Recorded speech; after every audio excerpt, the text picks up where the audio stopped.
오늘 예배 나오신 여러분들 주님의 이름으로 사랑하고 환영합니다. 참 잘 오셨습니다. 오늘 하나님의 위로하심과 은혜가 여러분들 위해 함께 하시길 주의 이름으로 축원을 드립니다. 방금 전에 화면을 통해서 보셨듯이 저는 지난 한 주간 라오스와 태국 선교지를 다녀왔습니다. 라오스는 이준상 선교사님께서 학교 사역을 하고 계시는 선교지였습니다. 거기서 초등학교를 운영하고 계셨는데 학생 수가 450명 정도 되는 꽤 큰 규모의 학교를 운영하고 계시더라고요. 그리고 그곳에 우리 교회 유양기 장로님과 강금자 권사님께서 1년간 단기 선교사로 가 계시고 계십니다.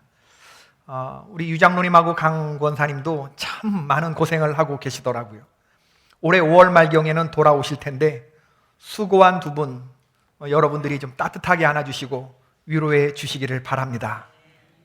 그리고 태국 치앙콩 다녀왔는데 치앙콩은 베일제 선교사님하고 그리고 권순주 사모님께서 사역하시는 곳으로 우리 교회가 전적으로 후원하고 있는 그런 교회죠. 선교지입니다. 도착해 보니까 개포교회 트라이앵글 선교센터 이렇게 적혀 있었고 선교사님의 안내를 받으면서 태국에서 어떤 선교가 이루어지는지 부지런히 다녀보았습니다. 배 선교사님은 이준상 선교사님하고는 다르게 현지인들을 만나고 접촉점을 찾아가는 그런 사역을 하고 계셨습니다.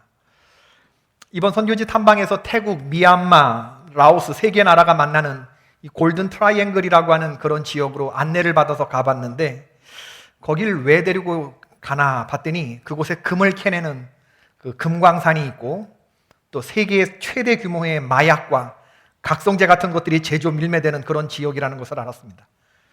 그리고 중국인들의 자본이 흘러들어와서 라오스에 대규모 카지노 단지들이 세워지고 있었고 눈에 보이는 건 하나도 목사하고 친한 게 하나도 없고 성도들하고 친한 것이 하나도 없는 딱 보자마자 영이 혼탁해지는 그런 느낌을 제가 받았어요. 마약 친해요? 양귀비 친해요? 금덩이 멀리 하시기를 축원합니다. 카지노 멀리 하시기를 바랍니다. 불상도 요한계시록에 나와 있는 바로 그 분위기 비슷하다는 생각을 했어요. 영적으로 우상의 영이 가득하고 그리고 정말 용 7마리가 이렇게 상이 있는 그 밑에서 관광객들이 그것도 부처상도 있고 거기서 사진들을 찍으시더라고요. 속으로 어떤 기도가 드려지느냐 하면 하나님 이곳이 골든 트라이앵글이라는데 이게 금, 마약, 카지노, 돈이, 만몬이, 바알이 판치는 그런 여기에 사람들이 전부 다 인생이 황폐해져 가는데 죽어가는 영혼들이 매달리는 그런 의미의 골든 트라이앵글이 아니라 예수 그리스도의 십자가와 부활의 복음을 듣고 많은 영혼들이 회개하고 죽게 들어오는 복음의 황금 어장의 개념으로서의 골든 트라이앵글이 되게 하여 주옵소서. 그런 기도가 드리더라고요. 실제로 그 일을 위해서 사역하시는 주의 종들을 보았는데 그 혼탁한 그 선교지에 정말 힘쓰고 애쓰는 주의 사역자들이 있음을 보았고 성경과 신학을 공부하는 그런 신학생들이 있는 것을 보았고 거기서 설교를 했고 거기를 둘러보고 또 학교 사역하는 거에 가봤는데 아까도 영상에서 보셨지만 그 조그만 꼬마애들이 낮잠 자는 시간에 뭐 대단한 거 들고 간 것도 아닙니다. 어디 한 곳 들려서 보고 오다가 길가에 그냥 이렇게 쌓아놓고 파는 귤 그 2박스 사다가 이걸 선생님들 주려고 샀는데 이 열정 많으신 교장 선생님이 애들 자는 거 다 깨워갖고 데려 나온 게 210명을 데리고 나온 그리고 막 재롱잔치를 하고 학교에서 배운 거를 저 앞에서 퍼포먼스를 하길래 제가 무릎 꿇고 손이 너무 부끄러워서 가지고 있는 돈을 이렇게 전달해주고 과자 사 먹어라 했던 그런 영상이었습니다. 제가 이번 선교지 탐방을 통해서 회개한 것은 선교지는 이렇게 뜨거운데 그 선교지를 후원하는 우리들의 마음은 너무 차가운 것이 아닌가 그런 생각을 해봤고 또 이렇게 뜨거움으로 선교 보고를 해오시는 선교사님들의 편지를 그동안 너무 대면 읽은 게 아닌가 그런 생각을 해보면서 선교사님들의 사역을 좀 응원하는 좀 더 이런 메시지를 정성껏 보내드려야겠다 그런 다짐을 하고 왔습니다. 일정을 마치고 토요일 밤 비행기로 돌아오는데 다른 교회 단기 선교팀들이 그 티셔츠를 입고 그러고 돌아오는데 밤 12시에 떠나서 6시 반에 도착하는 그런 비행기를 탔는데 밤 12시에 다들 얼굴이 그 걔네들이 다 쌩쌩한 거예요. 중고 청년부 애들이. 왜 저는 작년과 올해 단기 선교팀을 보내지 못했는지 이게 후회가 되면서 이번 여름방학이라도 우리 중고등부 청년부 그리고 성도님들 이런 아웃리치를 통해서 선교를 좀 실제적으로 체험해보는 이런 팀을 좀 파송하고 선교 마인드를 키워갔으면 좋겠다, 그런 생각을 하고 돌아왔습니다. 할렐루야. 교회 안에 모든 사람, 네 사람의 이름이 있었는데 모든 사람이라는 사람, 어떤 사람이라는 이름을 가진 사람, 누구라도라는 이름을 가진 사람, 그리고 아무도라는 이름을 가진 이 네 사람이 있었습니다. 중요한 일이 하나 생겼어요. 모든 사람이라는 사람이 그 일을 하도록 요청받았는데, 그러나 모든 사람이라는 사람이 어떤 사람이라는 이름의 그 사람이 그 일을 하리라고 생각했고, 그래서 누구라도 할 수 있는 일이었기 때문에, 하지만 아무도 그 일을 하지 않았죠. 그래서 어떤 사람이라는 이름의 사람은 화가 났습니다. 이 일은 애초에 모든 사람이라는 이름을 가진 사람에게 맡겨진 일이었기 때문이죠. 그러나 모든 사람은 자기가 아니라도 어떤 사람이나 아무도라는 사람이 그 일을 하리라고 생각했어요. 결국 이 일은 어떤 사람이 모든 사람을 비난하고 모든 사람이라는 이름의 사람이 어떤 사람이라는 사람을 원망하면서 애초에 누구라도 할 수 있었던 일을 아무도 하지 못함으로 끝나게 되고 말았어요.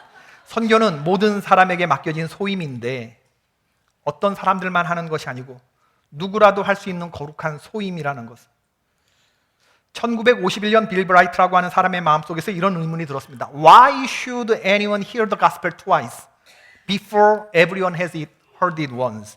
왜 모든 사람이 복음을 한 번도 듣기 전에 어떤 사람들은 복음을 두 번 듣는가? 빌 브라이트 마음에 그런 의문이 있었죠. 하나님이 공평하시다면 모든 사람들이 다 똑같이, everyone이 다 똑같이 한 번씩 복음을 듣게 하는 게 공평할 것 같은데 왜 어떤 사람에게는 복음을 두 번 듣게 하고 어떤 사람에게는 전혀 못 듣게 하시는가? 빌 브라이트가 깨달은 원리가 뭐냐 하면, 주님은 모든 사람에게 공평하게 복음을 듣게 하신 게 아니라 어떤 사람에게 두 번 들려주심으로 그 복음을 좀 더 자세히 듣게 하셨다. 그리고 두 번 들은 사람으로 한 번도 듣지 못한 사람에게 가서 전할 때에는 그 복음으로 인해 변해진 그 전하는 사람의 뜨거운 마음까지 전달되게끔 하신 것이 주님의 방식이다. 이 뜨거운 마음을 가지고 빌 브라이트는 대학 캠퍼스에서 CCC라고 하는 단체를 창설했고, 그 결과 빌 브라이트 이후에 CCC 전 세계 1억 5천만 명의 복음을 전하는 그런 단체로 성장했죠. 스테픈 일이라고 하는 선교학자는 말하기를, 선교를 어떻게 정의를 내렸냐 하면, 선교란, 따라해 봅시다. 선교란 한 거지가 다른 거지에게 어디에 가면 빵을 구할 수 있는지 알려주는 것이다. 다시, 선교란 한 거지가 다른 거지에게 어디에 가면 빵을 구할 수 있는지 알려주는 것이다. 처음부터 시작.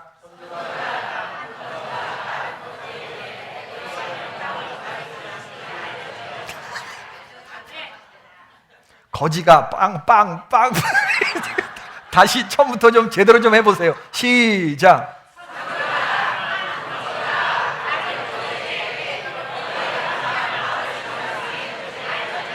할렐루야, 할렐루야, 할렐루야.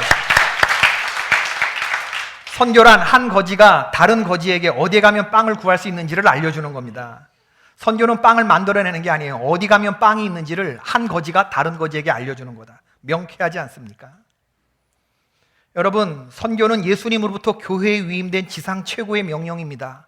모든 사람들은 한 명도 예외 없이 열방에 두루 다니며 선교하라는 선교사의 사명을 받았어요. 근데 우리들은 이러한 사실을 종종 잊죠.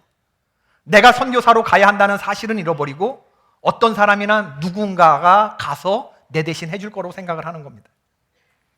만약에 대한민국의 신체 건강한 남자가 누구나 예외 없이 다녀야 와야 하는 군대처럼, 만약에 모든 성도들이 의무적으로 한 차례씩 해외 선교사를 경험해야 한다고 한다면 우리의 선교를 바라보는 시각이 얼마나 달라질까요?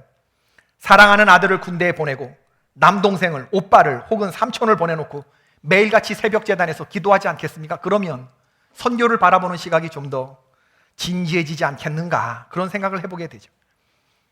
지구상에는 아직도 예수 그리스도의 구원의 기쁜 소식을 듣지 못하는 10억 명의 인구가 있습니다. 무서운 기세로 발흥하는 이슬람 지역과 그리고 유럽, 복음이 무례한 방식으로 전해져서 마음의 문을 닫아버린 북미 원주민, 네이티브 아메리칸, 미국의 인디언들, 이런 보호구역에 거룩한 헌신이 요청되는 그런 선교지들이죠. 저는 우리 성도들 모두가 이런 선교지에 한 번쯤 다 가보았으면 좋겠어요. 하나님은 저와 여러분을 선교사로 부르셨습니다. 선교사는 교회에 고용된 용병이 아닙니다. 선교사는 고생하는 존재들이 아니며 선교비를 구걸하는 존재들도 아닙니다. 그저 모든 사람이 해야 할 일을 먼저 하고 있는 그런 사람들일 뿐이죠. 선교는 나 하나쯤이야 라고 하는 마음이 아니라 나 하나만큼이라도 라고 하는 이러한 거룩한 마음이 요청되는 바로 그러한 소임인 줄로 믿습니다. 우리가 선교를 해야 하는 이유는 그게 주님의 명령이기 때문입니다. 명령은 명령을 듣는 수령자의 의지를 묻지 않아요. 이건 하기 싫어도 해야 되는 일입니다. 학생은 학교에 가기 싫어도 가야 합니다. 안 가기 싫고 시험이 싫고 선생님이 싫어서 안 간다. 그렇게 하면 어떻게 해야 되죠? 걔는 좀 맞아야 됩니다. 예. 왜냐하면 학생들이 공부를 안 한다고, 가기 싫다고, 갈 만한 여건이 되지 않는다고 학교를 가지 않는다면 이건 개인의 문제가 아니고 이후에 나라의 근간이 흔들리게 되는 것이죠. 나라의 근간이 흔들리게 되는 일입니다. 1919년 카메론 타운샌드라고 하는 사람의 마음속에 거룩한 꿈이 있었는데 그의 비전은 2025년까지 전 세계 6,900여 부족의 손에 성경을 모국어로 된, 그들의 부족 언어로 된 성경을 들려주고자 하는 이러한 마음이 있었어요. 이 마음이 위클리프 바이블 트랜슬레이터의 정신이 되었죠. 여러분, 선교사는 이런 성경 번역 선교사도 있는 겁니다. 그 하는 일이 뭐 교회 세우고 학교 짓고 몸으로 뛰고 이러는 분들보다 이렇게 성경을 번역해주는 그런 성경 번역 선교사도 있는데, 이 위클리프 바이블 트랜슬레이터의 정신이 뭐냐면 가장 훌륭한 선교사는 누구냐? 원주민들 손에 그들의 언어에 성경을 들려주는 것. 이 성경만큼 가는 선교사가 없다. 이 믿음을 가지고 일을 해요. 도그립이라고 하는 부족이 있습니다. 전 세계적으로 지금 이 도그립 부족은 2085명만이 생존해 있죠. 그런데 여러분, 디그리를 가지고 있는 6명의 링귀스틱 언어학자들이 1964년부터 들어가서 이 2085명의 도그립 부족을 위해서 그들의 마더텅에 이 성경을 완역해 주기 위해서 6명의 언어학자가 39년을 노력했습니다. 39년의 노력의 결실로 그 도그립 부족의 성경책을 전달해 줄 수 있었던 거죠. 여러분, 이 6명의 선교사, 성경 번역 선교사님들 39년이라고 한다 그러면 성인이 사역할 수 있는 최대치의 시간일 텐데 평생을 그 도그립 부족, 여러분이 언어를 사용하는 사람 숫자가 많기는 않아요. 2085명을 위해서 성경책을 번역해 주기 위해서 애쓴 그 한 영혼을 위해서, 그 영혼을 위해서 선교하는 이 성경 번역 선교사님들 대단하지만 더 대단한 사람은 누구냐면 이 사람들에게 돈 대준 후원교회가 더 대단하다고 생각이 되는 거예요. 여러분, 미국 교회를 향해서 카메론 타운샌드가 외쳤던 말이 뭐냐면 우리를 위해 기도해 주시겠습니까? Will you pray for us? 우리를 위해서 기도해 주시겠습니까? 아니면 우리를 위해서 선교비를 보내주시겠습니까? Will you give? 오셔서 저희를 도와주시겠습니까? Will you come over and help us? 오셔서 우리를 도와주시겠습니까? 저는 이 카메론 타운샌드의 외침이 오늘 예배드리는 저와 여러분에게 외치는 주님의 음성이라고 들려요. 여러분, 우리가 직접 가서 선교사님을 돕든지 우리 몸이 가든지 아니면 우리의 선교비를 보내든지 아니면 우리의 기도를 보내든지 이 셋 중에 어느 하나를 해야 된다고 하는 겁니다. 아무것도 안 하면 안 돼요. 셋 중에 뭐든지 하나를 해야 되는 거죠. 이게 교회의 존재 이유고 사명이고 위대한 명령이죠. 오늘 본문에 보면 예수님의 말씀이 나오죠. 그 첫째는 뭐냐면 가라, 가라. 예수께서 이 12를 내어 보내시며 명하여 가라사대, 예수님께서 이 12 제자를 보내시면서 가면서 전파하여 말하되 천국이 가까웠다 말해라. 너희들은 가면서 말해라. 가면서 말해라. 누가복음 10장 3절, 갈지어다 내가 너희를 보냄이 어린 양을 이리 가운데로 보냄과 같도다. 마태복음 28장 19절, 그러므로 너희는 가서, 아주 유명한 본문이죠, 모든 족속으로 제자를 삼아 아버지와 아들과 성령의 이름으로 세례를 주라. 우리 오늘 장로님이 기도해 주신 것처럼 앉아서 기다리지 말고 가라. 가서 복음을 듣지 못한, 한 번도 듣지 못한 사람에게 복음을 듣고 너의 가슴이 얼마나 뜨거워졌는지를 2번 들은 너희가 그들에게 가라는 거예요. 요한복음 20장 21절, 예수께서 가라사대 너희에게 평강이 있을지어다 아버지께서 나를 보내신 것 같이 나도 너희를 보내노라. 이 파송자 예수님의 이 나도 너희를 보낸다라고 하는 말씀은 제자들의 입장에서 보면 가라는 거죠. 가라는 거죠. 어디로 가느냐? 사람이 있는 곳으로 가는 겁니다. 빵이 어디 있는지 알았다면 이 빵이 있는 곳을 모르는 다른 배고픈 거지가 모여 있는 곳으로 가서 너 혼자만 알고 있지 말고, 너 혼자만 먹고 너 혼자만 배불리지 말고 이거 못 먹고 죽어가는 사람들에게 빵이 어디 있는지를 알려주라는 거예요. 이게 선교라는 겁니다. 여러분, 주님은 세상적으로 훌륭한 능력을 갖추고 있는, 갈만한 여건이 되고 있는 사람들을 선교사로 가라고 하신 거 아니에요. 예수 믿은 지 10년, 20년, 30년 된 이 장로님들이나 권사님들을 보내는 게 아닙니다. 예수 만난 지 3년 미만의 사람들이었다는 것을 기억할 필요가 있어요.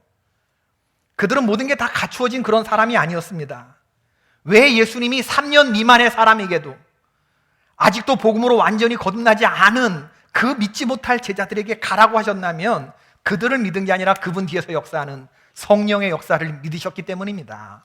선교가 이루어지는 건 선교사 개인의 노력으로, 그의 역량으로 이루어지는 것이 아니라 능력의 힘이 큰 것이 하나님께 있는데, 그 하나님이 쓰시는 그의 종을 통해서 하나님의 역사가 이루어지는 거기 때문에 누구나 갈 수 있는 것입니다. 왜? 그 누구나의 모든 이유에 성령의 역사하심이 있기 때문입니다. 어떤 분들은 이렇게 얘기합니다. 목사님, 저도 가고 싶습니다. 그러나 아직 갈 준비가 되어 있는데 주님께서 제 마음에 선교지 가라고 하는 음성을 들려주시지 않습니다. 어떻게 해야 될까요? 그러면 제가 그런 분들에게 기도를 바꾸어 드려 보시라고 조언해 드리고 싶습니다. 여러분, 선교지에 가라고 하는 명령은 꼭 굳이 들어야만 가는 겁니까? 성경에 그러므로 너희는 가서 모든 족속에게 제자를 삼으라는 이 성경에 쓰여있는 이 말씀은 음성이 아닙니까? 굳이 어디서 가라 이런 음성이 귀에 들려야 가는 겁니까? 그러면 제가 얘기할까요? 가세요 선교지에 가라 내가 너를 가노라. 그러면 하나님의 음성 들으신 줄로 생각하실래요? 그런 거 아니잖아요. 여러분, 우리의 기도가 주여 모든 족속으로 가라고 명령하셨고, 주님 저는 그 준비가 되어 있습니다. 그러나 혹시 제가 가지 말아야 할 이유가 있으면 음성을 들려주십시오. 이렇게 기도해야 합니다. 가지 말아야 할 이유가 있으면 알려주십시오. 주님이 아무런 음성을 들려주시지 않는다면 그 다음엔 묻지도 따지지도 말고 가야 합니다. 가는 것이 정상이고 안 가는 게 비정상인 거죠. 장기 선교사로 결심하지 않아도 단기 선교사로 얼마든지 선교사님들의 사역하시는 사역을 보고 오는 것만으로도 체험적인 신앙을 가질 수 있을 거예요. 선교가 무엇인지 눈뜨는 역사가 있을 것입니다. 헌신한 장기 선교사님의 사역지에 가서 보고 그분이 보여주시는 것을 보고만 와도 열방에 하나님의 쓰시는 종들이 이렇게 많구나, 주의 역사가 이렇게 이루어지는구나 보고 마음에 느껴지는 바가 다를 거예요. 여러분. 두 번째로는 주님은 우리에게 보내라 그래요. 보내라. 사실 여러분, 우리 모두가 다 사도 바울, 사도 베드로가 될 수는 없잖아요. 모두가 다 선교지 나가면 그분들 누가 후원합니까? 그죠? 그러니까 나를 대신해서 누군가를 대신 보내고 그 사람을 하여금 내가 할 몫까지 이렇게 하게 하는 것, 보내는, 가든지 보내든지 하면 되는 거거든요. 여러분, 선교지에는요 무엇을 보내야 되느냐?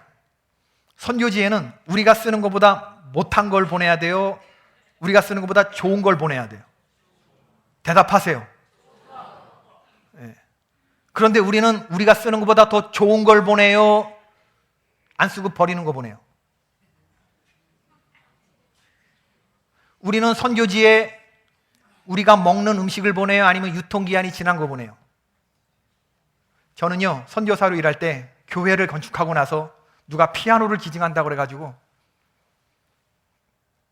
트럭을 빌려가지고 피닉스 내려갔는데 창고에 먼지가 뽀얗게 앉은 피아노 가져가는데 건반이 한 5-6개가 튀어 올라오지도 않는 그런 망가진 피아노를 가져가라고 그러는데 제가 그냥 올라왔으면 너무 속이 상해서, 장로님 전화 받고 내려갔는데도 그래요. 여러분, 이것이요 선교지를 바라보는 우리의 아주 스테레오타입의 생각입니다.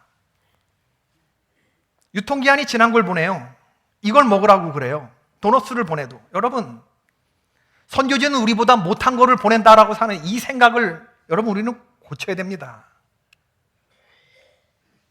어떤 분이 우리 교회 오셔서 선교 보고 하시는 선교사님 보면서 저에게 칭찬한다고 하는 얘기겠지, 저분은 선교사로 썩기에는 참 아까운 분 같습니다. 오셔서 목회를 하셔도 참 잘하셨을 뿐인데 선교 보고를 잘했다는 얘기구나, 그렇게 제가 순수하게 알려듣지만 그분을 폄하하고 싶은 마음이 없어요. 그러나 여러분, 우리 마음속에는 무의식적으로 그런 생각이 있어요. 목회를 잘하는 사람은 강단에서 우리에게 말씀을 전해줘야 되고, 이거 좀 못한 사람들은 선교지 나가서 고생해야 된다, 이런 생각들이 있지요. 어떻게 천연기념물 교회, 선교하는 교회라고 말할 수가 있겠습니까? 그럼 안디옥 교회는 사도 바울과 사도 바나바, 가장 쌩쌩 돌아가고 자기들이 보유한 사역자들 그 6명 가운데서 가장 뛰어난 2사람을 선교사로 보냈잖아요. 그게 우리가 닮아야 할 안디옥 교회의 모형 아닙니까? 근데 저분은 선교사로 썼기에는 아까운 사람이에요. 여러분, 선교사로 썼기에 아까운 사람이 어디 있습니까? 선교지는 영적인 전투가 치열하기 때문에 한국에 들어오셔서 목회해도 잘할 뿐보다 더 뛰어나고 더 능력이 있고 더 훈련된 그런 선교사를 보내야 되는 거예요. 왜냐하면 몸이 힘들어서 힘든 선교지가 아니고 바람이 세게 불어서 힘든 곳이거든요. 고생바람, 환경이라고 하는 바람, 외로움이라고 하는 바람, 낙심이라고 하는 바람, 두려움이라고 하는 바람, 아무도 지원해주지 않는 곳에서 주님을 사랑하는 마음을 스스로 발전을 시키면서 스스로 전기를 만들어내면서 쓰러진 나를 세우고 이 열정을 가지고, 우리 낙심하면 옆에서 도와줄 목장 식구들도 있고 속회원들도 있고 속장님도 계시지만 선교지는 아무도 없거든요. 혼자 하나님하고 해결 보는 것이거든요. 영적인 고독과 침울함과 탈진. 거긴 성가대도 없어요. 멋진 예배도 없어요. 위로해 주시고 안도해 주실 목사님도 없어요.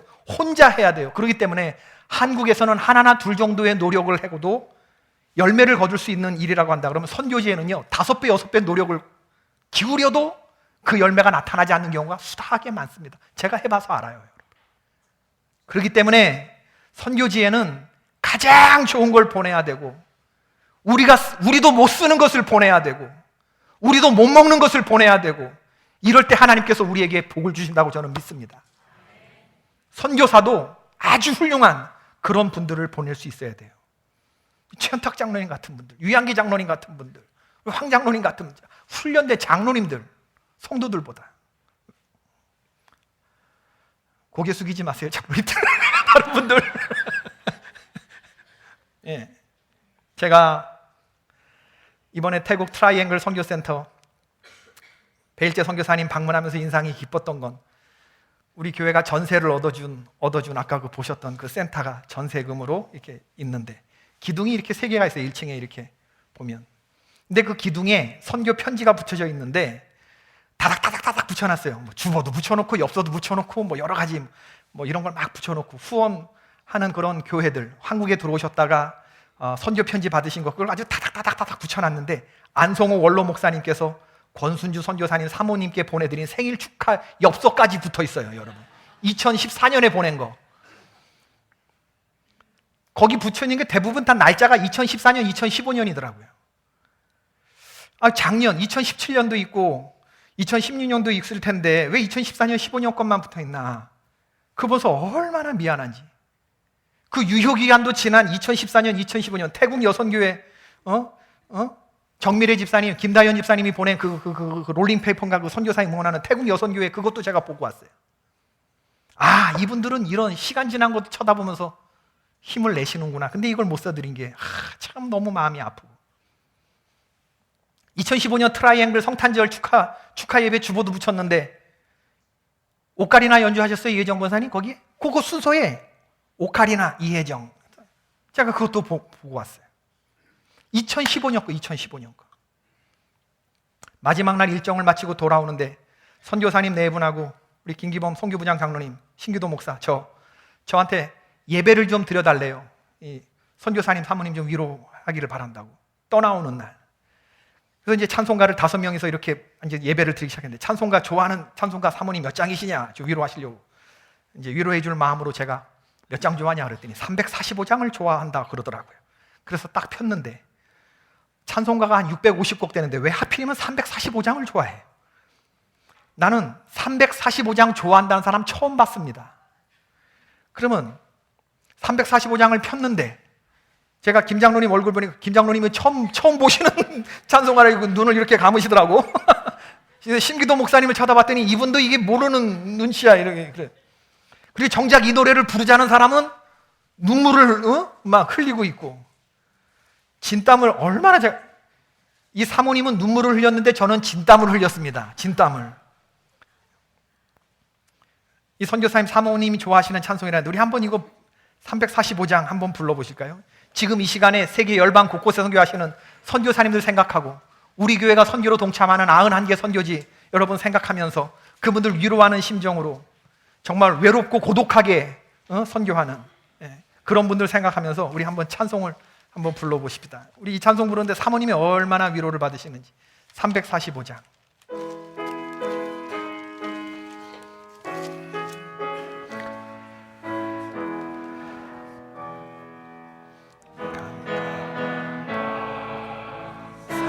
사나운 바람 불 때 안경찬 방랑한 바다에 외로운 배 한 척이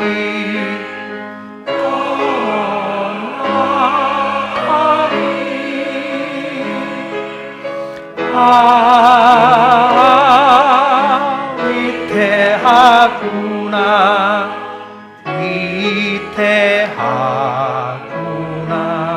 위태하구나 비바람이 무섭게 몰아치고 그 성난물 큰 파도 일 때에 저 배 싸고 어쩔 줄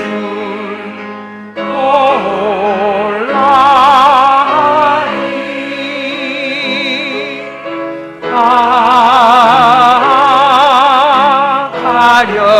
가련하구나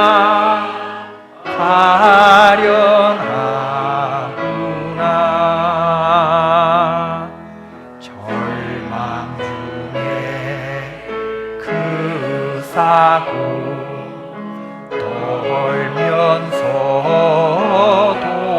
떨면서도 한 줄기의 밝은 빛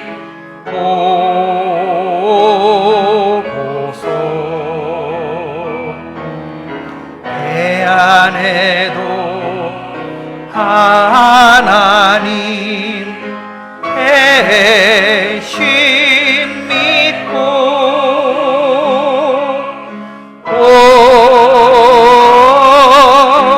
기도 올린다 기도 올린다 아버지여 이 죄인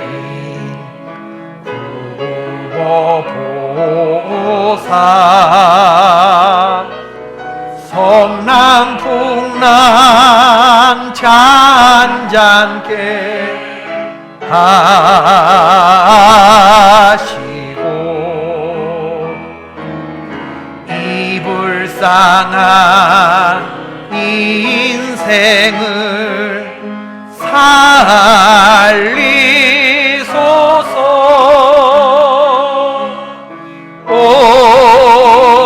살리소서 우리 하나님 우리 하나님 모진 바람 동안 그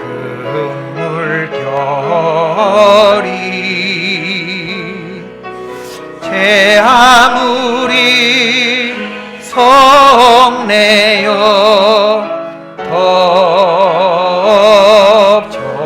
덮쳐도 권능의 손 그노를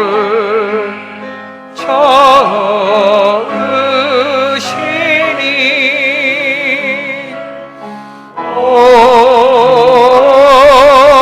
잔잔한 바다 잔잔한 잔잔한 바다.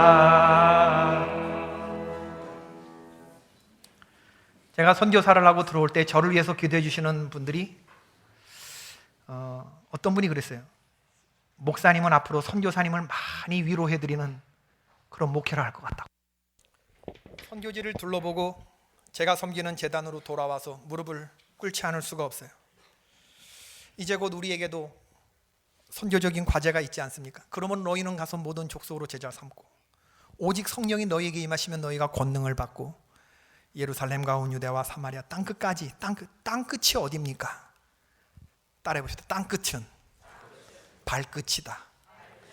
내가 선 곳이 그저 선교지인 줄 알고 땅끝은 발끝인데, 우리 4월 1일 부활주일 디데이로 우리가 복음 전해야 될 사람들에게 가서 그리고 전하고 우리 함께 저 높은 곳에 같이 가자. 복음의 근무를 드려야 하는 그런 사명이 기다리고 있는 이곳으로 돌아왔습니다. 돌아와서 뉴스를 보는데 컬링 뉴스가 대단하더라고요. 일본을 상대로 거둔, 하여튼 우리는 무조건 한일전이라 해야 돼요. 그리고 드라마틱하게 이겨야 돼요. 얘네들은 이겨라가 아니라 죽여라 이러면서 우리는 응원을 해야 돼요. 그죠? 네. 그런 평창 동계올림픽이 17일이 일정을 끝내고 오늘 8시에 폐막식을 하잖아요. 마스코트가 하얀 호랑이, 백호, 수호랑 덩달아서 1988년에 마스코트는 뭐였죠? 호돌이가 소환되었습니다. 실로 1988년 하계 올림픽 이후에 30년 만에 열린 평창 동계올림픽, 강원도 평창에서 동계올림픽을 하기로 결정이 난 것은 2011년이었습니다. 근데 사실은 유치하기로 한 것은 1999년으로 거슬러 올라가요. 제가 어떻게 하느냐? 제 고향이 강원도이기 때문에 제가 잘 알아요. 김진선이라고 하는 강원도지사가 1999년에 평창에서 동계올림픽을 개최하겠다는 얘기를 했을 때 모든 사람들이 뜬구름 잡는 얘기라고 했었어요. 물론 다 첫 술에 배부른 법이 없으니까 안 됐죠. 세 번째 도전했을 때는 정말 국가가 들썩거렸습니다. 2011년인데 그때는 제가 선교사를 마치고 미국 산호세 실리콘밸리에서 개척 목회를 하던 때였죠. 정말 제가 우리 성도들하고, 제가 2011년 설교 원고를 제가 아까 잠깐 찾아봤는데, 조국을 위한 기도, 그리고 여러분 우리 담임 목사의 고향 강원도를 위해서 기도해달라, 제가 그렇게 통성기도까지 설교 원고에 그렇게 나와 있더라고요. 많은 사람들이 이건 안 된다, 이건 소치나 민해나고 우리는 안 된다, 우리는 도대체가 안 된다, 인프라가 없다, 유치의 불가능성과 이 행사의 비관적인 견해를 말하는 반대 여론이 만만치 않았죠. 당시 강원도 개발공사에서 이 올림픽 유치를 위해서 1조 6,800억을 가져다 썼습니다. 그 중에 부채만 8천억 원이었어요. 하루 이자만 1억씩 물어야 했습니다. 세 번의 도전에 안 되면 감방 갈 사람 많다고, 이번에 유치 안 되면 감옥 갈 사람 여럿 있다고 했던 터였습니다. 그야말로 사활을 걸었던 유치가 아닐 수 없었죠. 우린 지금 잊어버렸는데 국제올림픽연맹 IOC 관계자들에게 우리나라 평창으로 오세요, 우리나라 평창으로 오세요, 우리는 소치보다 민헨보다, 우리는 상해보다 훨씬 더 만반의 준비를 갖추고 있는 그러한 동계올림픽을 하기엔 최적의 장소가 바로 우리나라 평창에 있답니다. 평창을 알리고 할 수 있다고 하는 능력을 알리고 이 사실을 알리기 위해서 우리나라를 대표한다는 사람들이 총출동했어요. 아프리카 더반에 이명박 대통령, 이건희 삼성그룹 회장, 조양호 한진 회장, 이분이 유치위원장이었죠. 2011년 당시 피겨퀸 김연아 선수, 아리랑 영어방송의 아나운서였던 나승현 대변인, 프레젠테이션 전부 다 전원이 영어로 준비했어요. 만나는 IOC 위원들에게 영어로 우리나라를 찾아오라고, 우리는 잘 준비되어 있다고 아주 만반의 준비를 하고 그러고 갔는데, 이건 개인적인 차원이 아니라 국가적인 차원의 문제라 한마디라도 실수하면 안 된다고 하는 중압감이, 자기가 피겨 하는 것보다 훨씬 더 어렵고 중압감이 많았다고 말한 피겨킹 김연아 선수, 귀국한 후에 몸살을 앓았고, 떠나기 전에 강릉 빙상장에서 출국하는 이 프레젠테이션을 위해서 2018명의 성가대래 2018명의 합창단이 I have a dream을 불렀습니다. 우리나라가 유치가 되어야 되기 때문에 2018명이 손을 흔들고 잘 다녀오라고 하면서, 나승현 대변인은 한국으로 돌아와 제일 먼저 무엇이 하고 싶냐, 유치가 결정되고 난 후에 물었는데, 5살 된 어린 아들을 안아보고 싶다. 이번 더반 출장에 3주 동안 집에 전화를 한 번밖에 하지 못했다. 여러분, 이 모든 사람들이 나가서 준비한 이 100%를 다 하면서, 그리고 올인하면서, 그리고 유치를 따낸 거예요. 그 모습. 우리 개포교회는 선교하는 교회죠. 그리고 여러분들은 선교하는 분들이죠. 가든지 보내든지 어떻게 하든지 주님의 복음을 전하는 그런 사람들인 줄로 믿습니다. 여러분들은 그런 분들이십니까? 선교하는 분들이십니까? 우리는 그런 거를 위해서 지금 힘을 모아야 되는데, 우리 개포교회로 오세요. 여기가 구원의 길로 인도하는 그러한 유일한 하나님의 공동체 교회입니다.